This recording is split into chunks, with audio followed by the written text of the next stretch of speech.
اب کتنا بدنصیب ہے وہ انسان جس کے بارے میں امام الانبیاء امام اعظم محمد الرسول اللہ صلی اللہ علیہ وسلم نفرت اور بیزاری کا اظہار فرماتے ہوئے کہہ دے میرا اس سے کوئی تعلق نہیں۔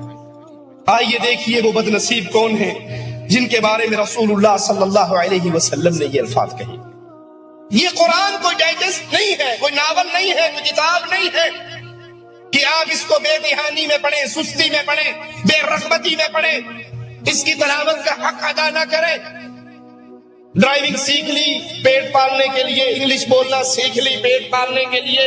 کمپیوٹر کے ماسٹر بن گئے پیٹ پالنے کے لیے، انجینئرنگ کر لی پیٹ پالنے کے لیے، لیکن اللہ کی جہنم سے بچنے کے لیے، جنت کے وارث بننے کے لیے اس قرآن کو نہ سیکھا، اس قرآن کو نہ پڑھا، اس کے اصول اور قواعد کو نہ سیکھا۔ کتنے ہی وہ بدنصیب ہیں جو قرآن پڑھتے ہیں، قرآن پڑھتے ہوئے قرآن کا حق ادا نہیں کرتے۔ خوش نصیب ہے وہ انسان جو امت محمدیہ کا فرد ہے، کیونکہ جس طرح رسول اللہ صلی اللہ علیہ وسلم تمام نبیوں کے سردار ہیں، تمام نبیوں سے افضل اور اعلیٰ ہیں، اسی طرح میرے حبیب کی یہ امت بھی تمام امتوں سے افضل اور اعلیٰ ہے۔ رسول اللہ صلی اللہ علیہ وسلم جنت میں جانے والے سب سے پہلے، نبیوں میں سب سے پہلے رسول اللہ صلی اللہ علیہ وسلم جنت میں جائیں گے، امتوں میں سب سے پہلے محمد کریم صلی اللہ علیہ وسلم کی امت جنت میں جائے گی۔ اسی لیے رسول اللہ صلی اللہ علیہ وسلم نے فرمایا کہ تم سب سے آخری امت ہو، لیکن فضیلت کے اندر ساری امتوں سے سب سے افضل امت ہو۔ اب کتنا بدنصیب ہے وہ انسان جس کے بارے میں امام الانبیاء امام اعظم قائد اعظم محمد الرسول اللہ صلی اللہ علیہ وسلم نفرت اور بیزاری کا اظہار فرماتے ہوئے کہہ دے میرا اس سے کوئی تعلق نہیں۔ یہ ایسے ہی ہے جیسے باپ اپنے بیٹے کو تنبیہ کرتے ہوئے کہتا ہے اگر تو نے فلاں کام کیا تو میرا تیرا کوئی رشتہ نہیں، میرا تیرا کوئی تعلق نہیں، اور اگر وہ بیٹا وہ کام کر جائے اس سے بڑھ کر بدنصیب اور کون ہوگا کہ باپ اپنا رشتہ اپنی اولاد سے توڑ لیتا ہے۔ رسول اللہ صلی اللہ علیہ وسلم کچھ لوگوں کی حرکتیں، ان کے اعمال بیان کر کے ان سے نفرت بیزاری کا اظہار کیسے فرماتے ہیں کہ اپنا رشتہ اس سے توڑ لیتے ہیں۔ فرماتے ہیں فلیس منا، یہ کام کرنے والے مجھ کے ساتھ میرا کوئی رشتہ نہیں۔ ابن حجر رحمہ اللہ فرماتے ہیں کہ اس سے مراد کیا ہے، ای لیس منا ای من اہل سنتنا و طریقتنا، آپ کا یہ فرما دینا کہ یہ ہم میں سے نہیں ہے، یعنی ہماری سنت پر اور ہمارے منہج پر اور ہمارے طریقے پر یہ آدمی نہیں ہے۔ اور بعض اہل علم فرماتے ہیں فلیس منا ای لیس علی دیننا الکامل، جس کے بارے میں آقا نے یہ کہا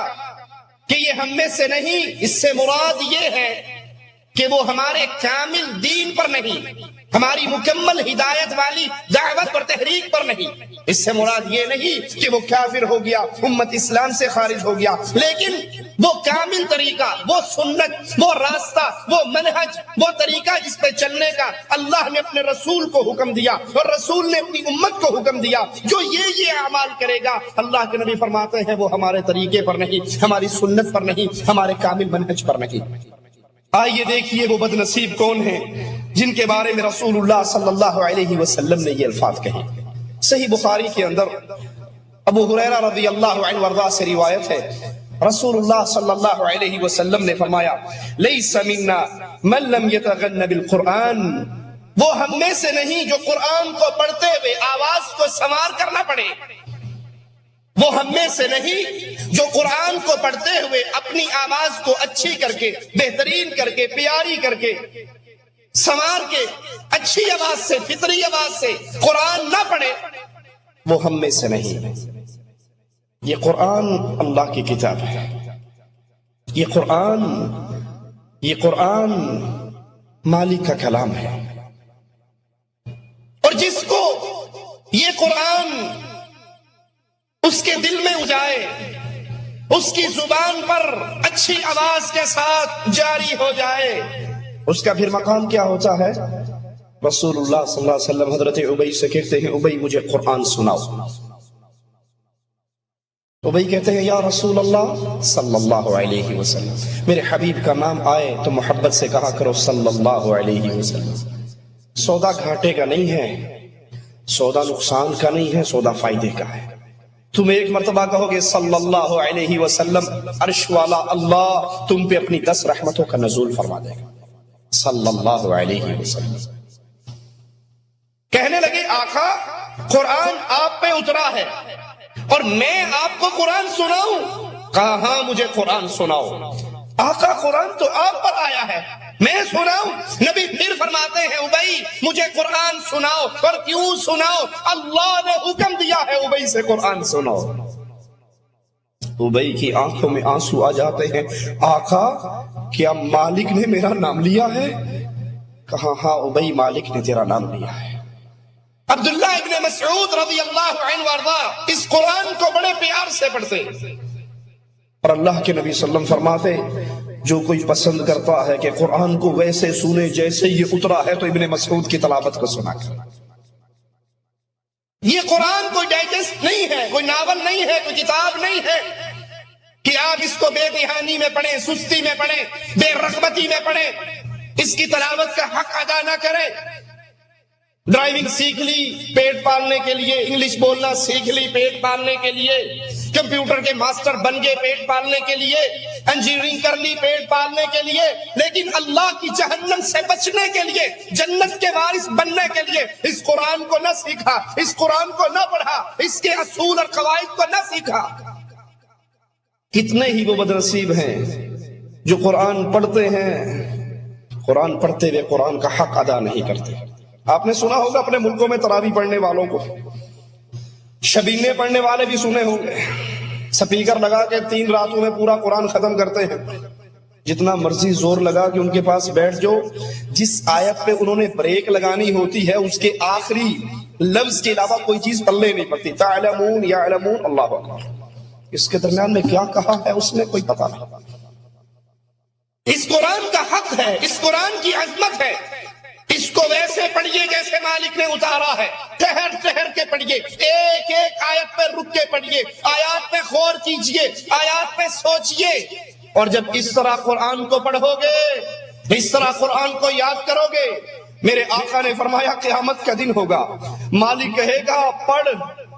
پڑھ میرے بندے قرآن کو پڑھ جیسے تو دنیا میں پڑھا کرتا تھا، قرآن پڑھتا جا، جنت کے درجے چڑھتا جا،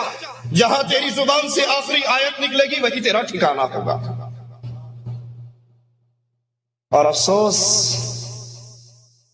انگلش پڑھانے کے لیے ہم نے اپنے بچوں کے لیے ٹیوٹر رکھے ہیں یا نہیں؟ اس کو 500 ریال دینے کے لیے بھی تیار ہیں، اس کو 700 ریال دینے کے لیے بھی تیار ہیں، بیالوجی کے لیے بھی ٹیچر ہے، کیمسٹری کے لیے بھی ٹیچر ہے، لیکن قرآن جیسے نانی اماں نے پڑھا دیا، جیسے دادی اماں نے پڑھا دیا، نہ اس کے حروف، نہ اس کے مخارج، نہ اس کی الفاظ، نہ تجوید کے قواعد، کچھ نہیں علم۔ اس کو ہم نے بس وقت گزاری کے لیے پارٹ ٹائم چیز سمجھی بھی،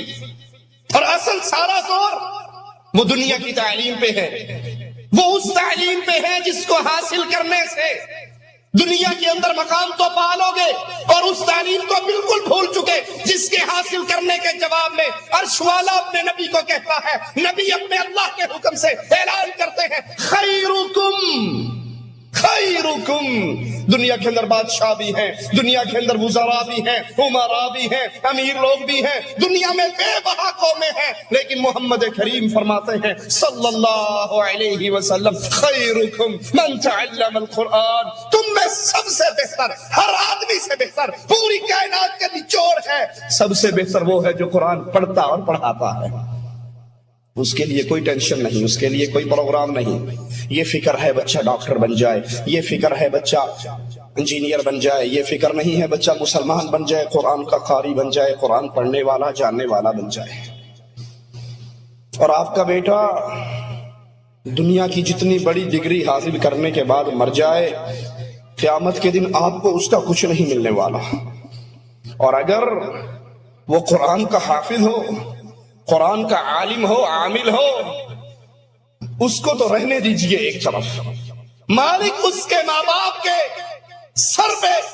وہ تاج رکھے گا کہ دنیا اس کو دیکھ کے رش کیا کرے گی، وہ چمکتا ہوا تاج۔ پوچھنے والے پوچھیں گے یہ کون ہے؟ یہ شہداء ہیں، یہ انبیاء ہیں، یہ اولیاء ہیں؟ جواب ملے گا یہ وہ ہیں جنہوں نے اپنے بچوں کو رب کے کلام کا حافظ بنایا۔ رسول اللہ صلی اللہ علیہ وسلم فرماتے ہیں جو قرآن کو آواز سنوار کر اچھی آواز سے نہیں پڑھتا وہ ہم میں سے نہیں ہے۔ حضرت علقمہ کو مالک عز و جل نے بڑی ہی پیاری آواز دی، بڑی خوبصورت آواز دی۔ ابن مسعود رضی اللہ عنہ وارضا حضرت علقمہ کو بلا کر کہا کرتے تھے علقمہ قرآن سناؤ، علقمہ قرآن سناؤ۔ اور جب علقمہ قرآن پڑھتے پڑھتے خاموش ہو جاتے، ابن مسعود کہا کرتے تھے فداک ابی و امی، اور پڑھ، تجھ پہ میرے باپ قربان، میری ماں قربان، اور پڑھ، میں تیری زبان سے قرآن اور سننا چاہتا ہوں۔ رسول اللہ صلی اللہ علیہ وسلم نے فرمایا حسن الصوت زینت القرآن، پیاری آواز، اچھی آواز یہ قرآن کی زینت ہے، یہ قرآن کا حسن ہے۔